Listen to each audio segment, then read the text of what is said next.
So Kaspa versus Bitcoin. This has been a few years running now that these two blockchains have been compared to each other. So we're going to take a look at some of the pros and cons to each blockchain, and I'm going to give you my opinion towards the end of who is basically the winner here. So let's jump into it in this video. Hit the like button, subscribe to the channel if you haven't already, and follow me on X as well if you're watching over there. Which proof of work coin comes out on top? We're going to talk about that here. So let's get into it. So Kaspa and Bitcoin. I found this article very interesting. It highlighted a ton of the pros, like I said, pros and cons of each, and some there's a clear winner. Others it's a little bit, you know, you kind of got to take with it what you get, right? So Bitcoin launched obviously 2009. Bitcoin has solidified its pace as the gold standard of digital assets. It's often dubbed digital gold. We hear that all the time, digital gold, store of value, that kind of thing. This is why institutions like it, right? So the scarcity and store of value properties is very attractive to them.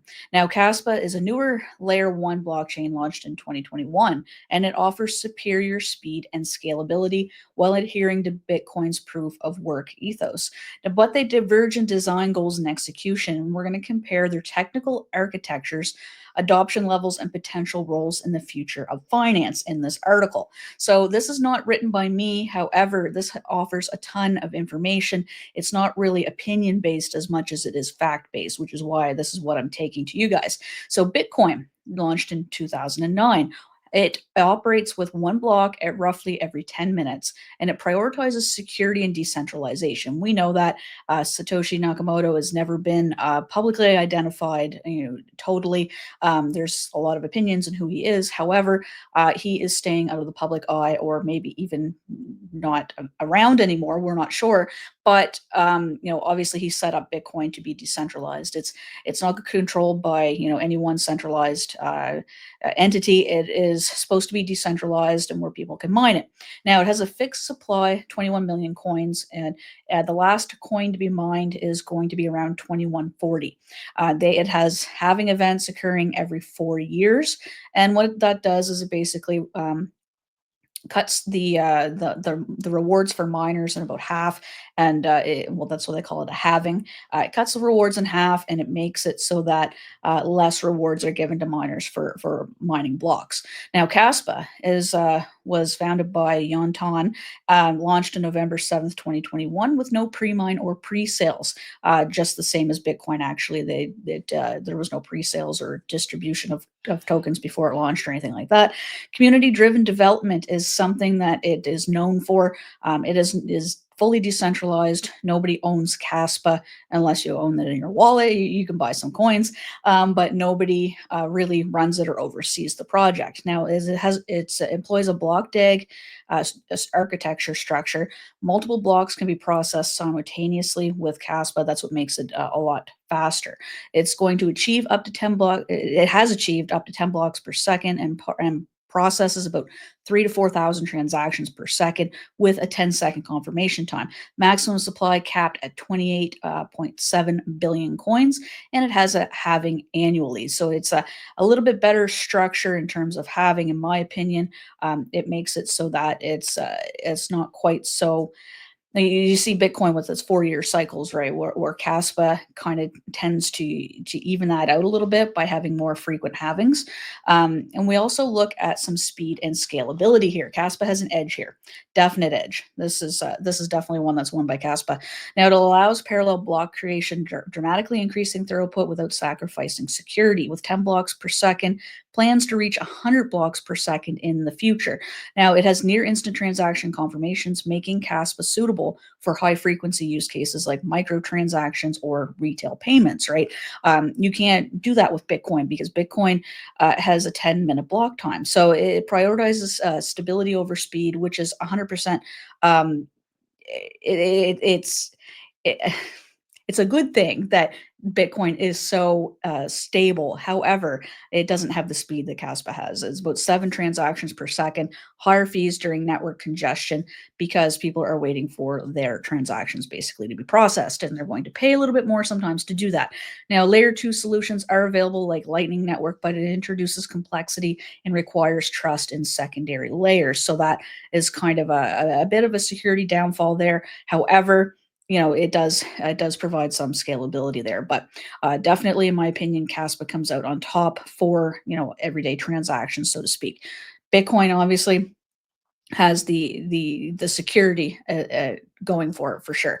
Now, Bitcoin's security model is battle tested. Its miners have to solve computationally intensive puzzles, making 51% attacks prohibitively expensive. I talked about actually 51% attacks over on another video on the channel. It was a Caspa video. I was talking about a certain project that is going after some of these layer one blockchains and trying to kind of basically break them and take over their 51% of their mining, obviously. So over 15 years without a major security breach, this puts Bitcoin ahead.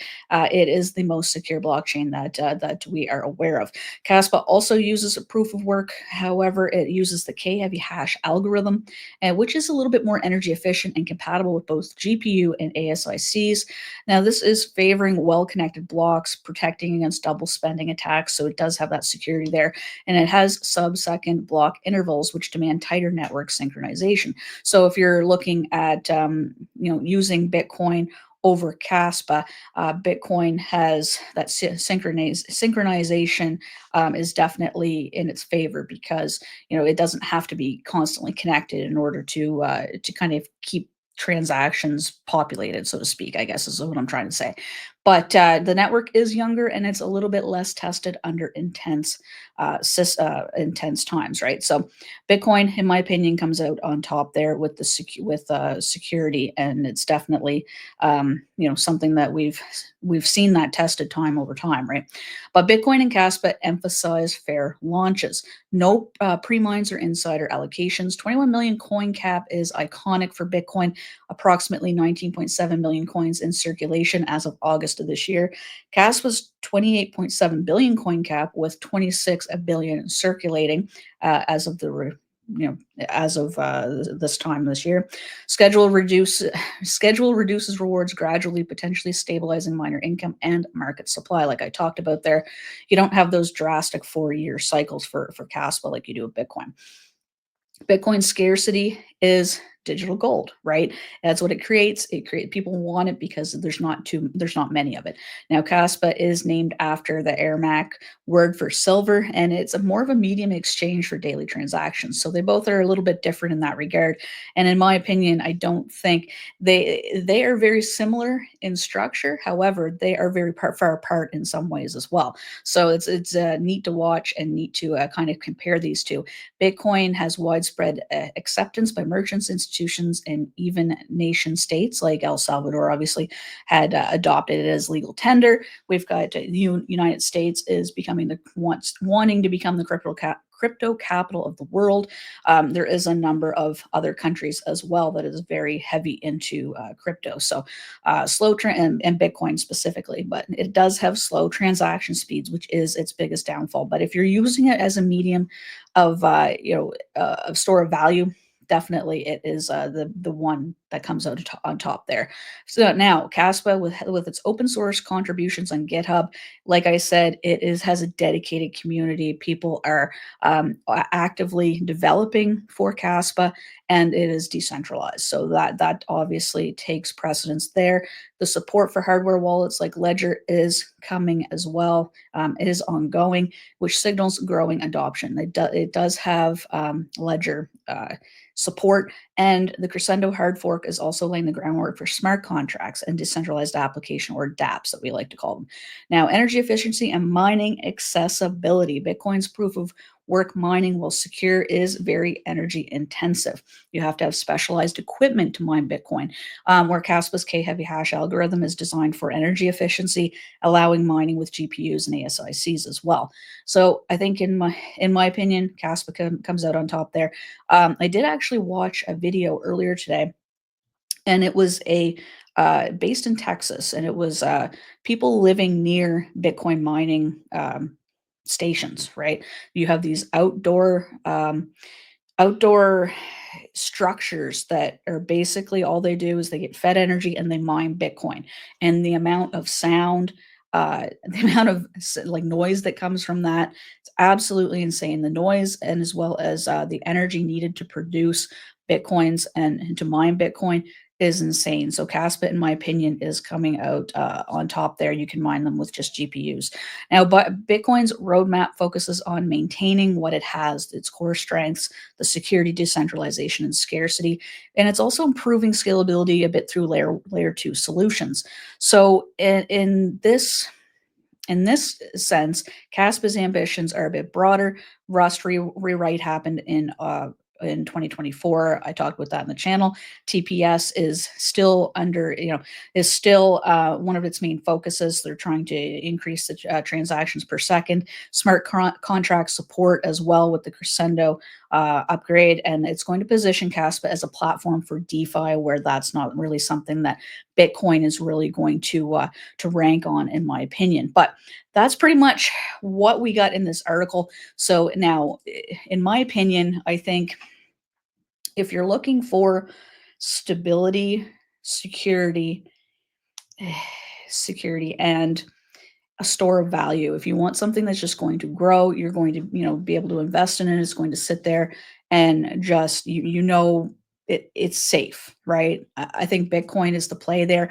However, if you're looking for something that's more robust, it's going to be, more used worldwide in terms of, DeFi, um, you know, like I said, microtransactions, that sort of thing, and a little bit more efficient for the world, energy efficiency, that kind of thing. I think Caspa takes the cake there. There's also a bigger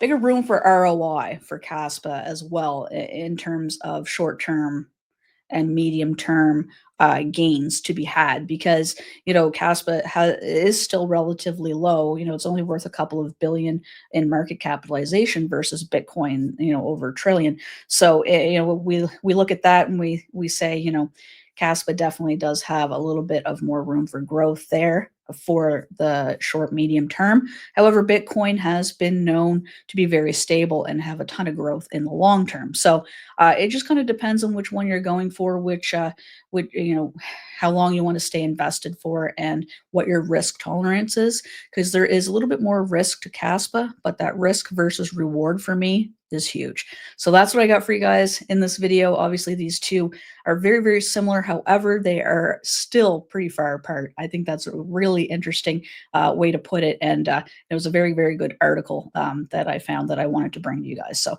that's what I got for you guys in this video. Let me know down below, which one would you pick? Would you go for Bitcoin or would you go for Caspa? I'm interested to hearing what you guys got to say. Thanks for tuning in, and I'll see you guys in the next video. Peace.